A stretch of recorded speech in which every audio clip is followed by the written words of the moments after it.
Estamos de volta com o programa Transição, a visão espírita para um novo tempo. Hoje o nosso convidado muito mais que especial aqui é o Raul Teixeira, falando sobre mediunidade e também falando sobre profissão. E nós vamos perguntar para ele como na sua vida você conciliou toda a tua atividade espírita, e nós sabemos das suas viagens pelo mundo, você que é orador em muitos países, por todo o Brasil, participando ativamente ao longo da sua vida. Então a minha pergunta é assim, o que você estudou, o que você trabalhou e como é que você integrou com a vida espírita? É curioso porque eu sou formado em física e depois de algum tempo de trabalho com pesquisa, etc., resolvi me dedicar ao magistério de física e lecionei durante muitos anos, tanto na rede de ensino médio quanto na universidade. E quando eu falava ser físico, as pessoas se assustavam. Como você é físico e espírita? Físico e médium? Eu digo, mas não tem nada a ver uma coisa com a outra. Porque a física estuda as leis da natureza, as leis de Deus que comandam o mundo físico. E nós aprendemos em O Livro dos Espíritos que as leis de Deus se bifurcam em dois sentidos. Num deles nós temos as leis que regem o mundo físico, onde está a física, a química, a biologia, a matemática, etc.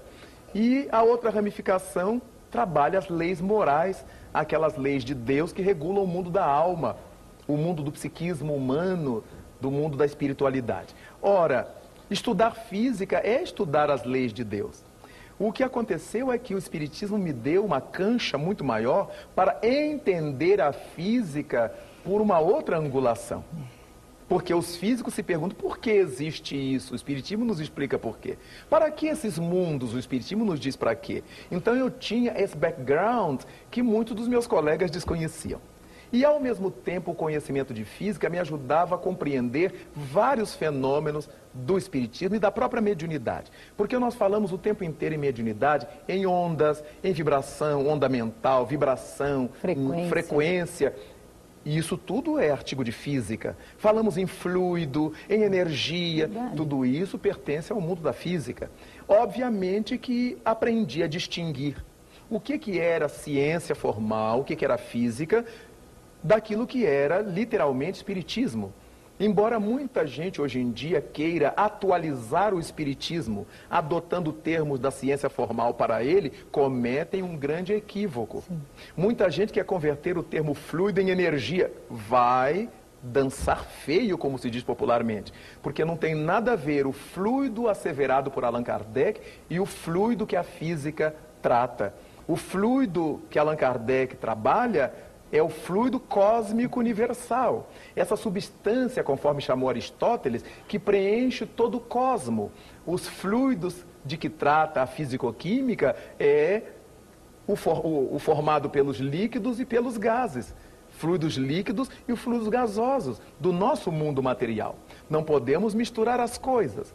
Então é muitíssimo sério quem deseja de orelhada, sem nenhum critério, e sem nenhuma condição para isso, querer fazer ou deseja fazer modificações no espiritismo. Melhor será estudá-lo e, se possível, vivenciá-lo.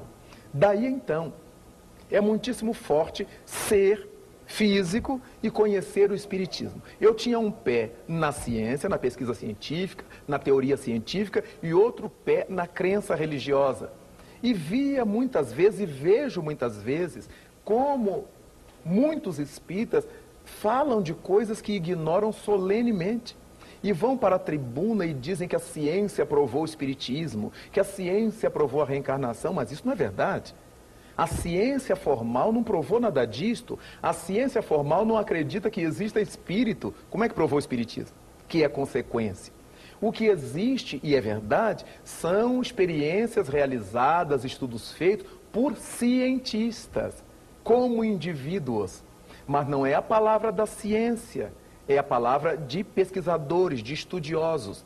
Da mesma forma que há padres que falam mal do espiritismo, eu não posso dizer que a igreja fala mal do espiritismo. Do mesmo modo que há pastores evangélicos que falam mal do espiritismo, eu não posso dizer que os protestantes falam mal do espiritismo. Eu não posso fazer essa generalização.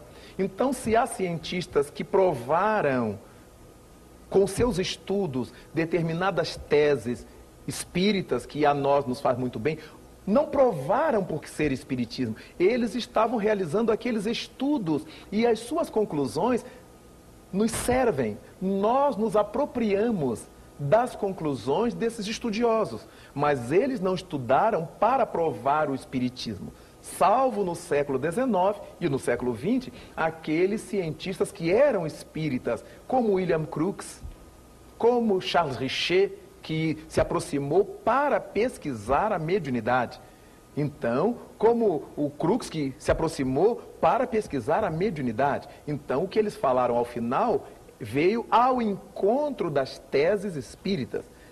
Eles não falaram em geral para a ciência, eles falaram especificamente para um grupo de estudiosos que eram os espíritas.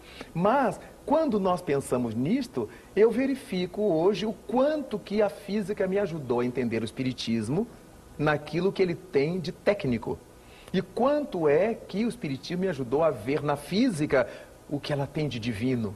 De modo que, para mim, como profissional, foi uma experiência gritantemente maravilhosa.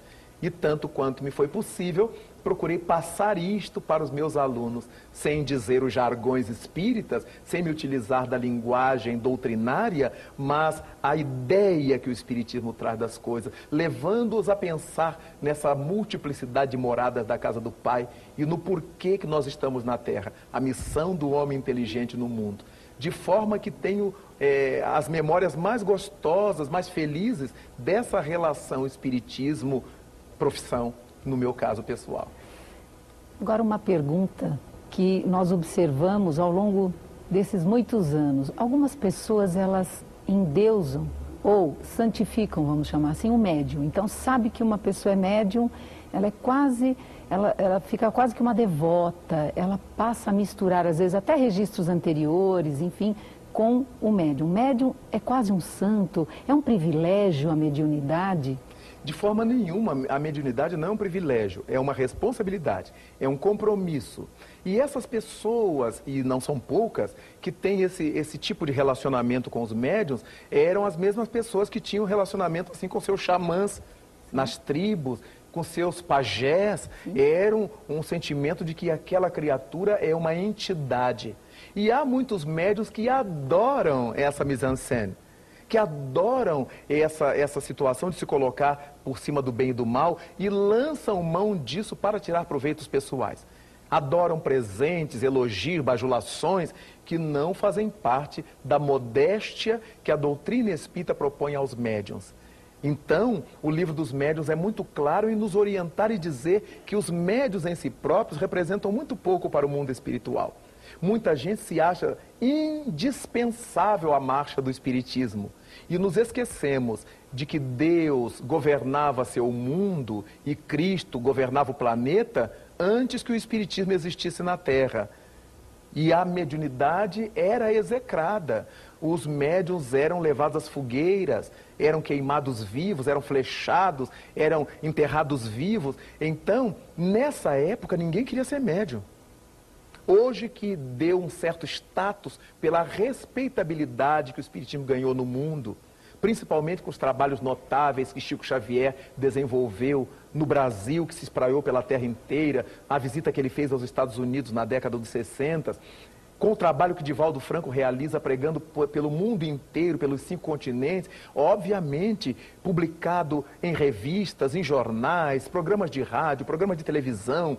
Óbvio que o espiritismo foi ganhando seu lugar de Estado na sociedade e muita gente que não conhece a sua teoria, que é pró-Cristo, que é pró-espiritualização, ainda deseja tirar proveito pró-mundanismo, pró-lucro material. Então, para aqueles que estão atrás de médiuns, seria ideal que ficassem buscando a Jesus Cristo, aos seres de alta envergadura e não ao companheiro tão errável, tão passível de cometer erro como somos nós, os médiuns.